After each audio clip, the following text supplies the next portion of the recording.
Bismillahirrahmanirrahim. Assalamualaikum warahmatullahi wabarakatuh. Perkenalkan, nama saya Amalia Febriani dari Program Studi Budidaya Perairan, Fakultas Pertanian Universitas Mataram.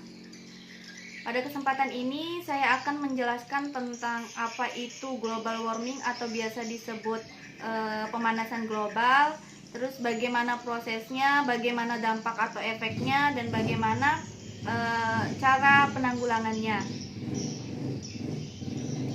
Global warming, mendengar istilah tersebut tentu sudah tidak asing lagi bagi kita.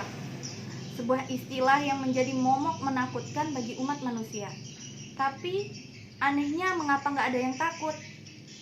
Kebanyakan orang tidak lagi menghiraukannya, bertindak sesuka hati, mengesampingkan alam di sekitarnya. Apakah mereka tidak sadar bahwa efek pemanasan global kian terasa? Lihatlah bagaimana perubahan iklim di Indonesia yang semakin lama semakin tidak stabil. Global warming nampaknya sudah tidak dihiraukan lagi di benak mereka. Tak terlintas bagaimana nasib pewaris bangsa ini 50 atau 100 tahun lagi. Mereka tidak pernah berusaha mencegahnya. Mereka hanya tersadar ketika bencana melanda. Seperti dalam kutipan lagu slang Solidaritas. Mengapa harus tunggu bencana baru kita bersahabat dengan alam? Global warming atau yang biasa kita sebut dengan pemanasan global merupakan suatu proses meningkatnya suhu rata-rata atmosfer, laut, dan daratan bumi. Secara umum, yang kita ketahui penyebab utama pemanasan global adalah karena akibat efek rumah kaca, kemudian polusi udara akibat kendaraan, dan polusi akibat industri. Sebenarnya masih banyak penyebab pemanasan global yang jarang diketahui oleh manusia, namun tanpa sadar sering sekali dilakukan. Menurut Dahlan 1992 yang menyatakan bahwa penyebab langsung pemanasan global yaitu meningkatnya jumlah dan ragam kegiatan penghasil kalor seperti mobil, motor, kapal laut, pesawat udara, industri, AC, pemanas, dan lain-lain sebagainya.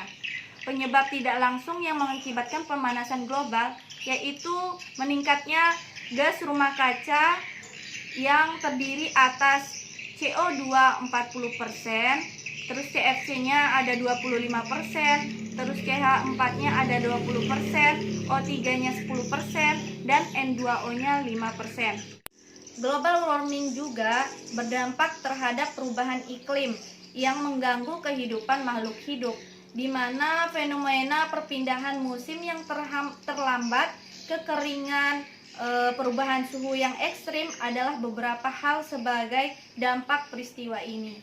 Hal ini juga bisa memperparah bencana seperti badai topan yang akan membesar akibat penguapan air yang lebih besar karena pemanasan suhu global yang terjadi.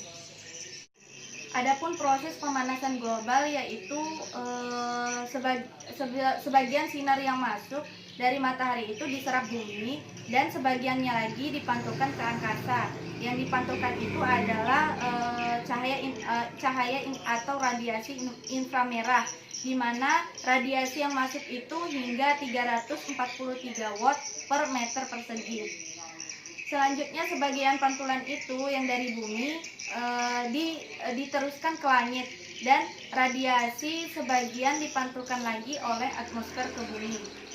Pantulan panas matahari dari atmosfer dipantulkan kembali ke udara oleh permukaan bumi dan diteruskan oleh atmosfer ke luar angkasa. Sisa radiasi matahari dari berkali-kali pantulan tersebut menjadi 30 watt per meter persegi.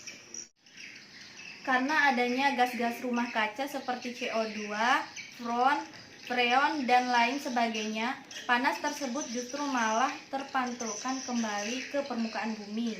Pemantulan inilah yang menjadi penyebab pemanasan global, sehingga panas yang seharusnya dipantulkan ke ruang angkasa justru kembali ke permukaan bumi dan memanaskan bumi. Dari pemanasan global itu dampaknya sangat tidak sedramatis bencana seperti gunung meletus, namun peristiwa dapat menjadi pemicu hal-hal lainnya yang tak kalah membahayakan kehidupan manusia. Dengan terjadinya peningkatan suhu bumi, maka cadangan es yang ada di kutub akan mencair. Akibat dari mencairnya cadangan es di kutub-kutub bumi, maka permukaan laut akan semakin meninggi. Jika terus mencair dan permukaan air meninggi, maka kemungkinan besar kota-kota yang di pinggiran pantai akan terendam. Adapun cara menanggulangi global warming yaitu dengan cara menghemat energi listrik. Lebih baik jika setelah digunakan maka dimatikan. Kemudian menanam pohon sebanyak mungkin untuk mengurangi polusi udara dan penyerapan air serta mendukung pelestarian hutan.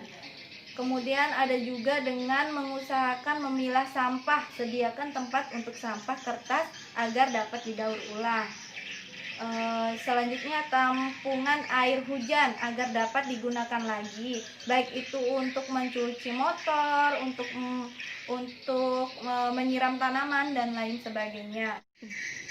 Banyak orang yang berpikir bahwa global warming merupakan akibat dari para penguasa pabrik-pabrik yang tak ramah lingkungan. Tapi ingatlah teman, sebelum menyalahkan orang lain, ada baiknya kita mengoreksi diri sendiri dulu. Jadi mari kita selamatkan bumi yang semakin menua ini, tak usah menunggu bumi pertiwi menangis lagi. Jadi mari mulai hari ini, esok, lusa, dan nanti kita selalu berusaha menerapkan perilaku-perilaku di atas secara berkelanjutan dan berkesinambungan. Dan ajaklah orang-orang di sekeliling Anda untuk menerapkannya juga. Go Green Indonesiaku. Terima kasih. Jika ada kata-kata saya yang salah, mohon dimaafkan. Wassalamualaikum warahmatullahi wabarakatuh.